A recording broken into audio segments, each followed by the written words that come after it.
How to enable or disable Hey Siri Hang Up Call Hang Up on the iPhone 16 series.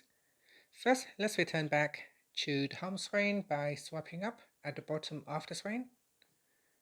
Now from the home screen, tap on Settings, and from the Settings page, we scroll down and then tap on Apple Intelligence and Siri. After that, in here, we go down and tap on Call Hang Up. And from here, we tap on Call Hang Up toggle button to turn on or switch off this feature. When this is turned on, you can say, Hey Siri, hang up, and it is supported. There's nobody calling right now. And it is supported during phone and FaceTime calls. So when a call is connected, voice input is processed on iPhone. A transcript and audio are not sent to Apple. And that's it. Finally, you can tap on the back key or swipe up to go back to the home screen.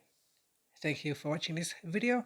Please like and subscribe to my channel for more videos.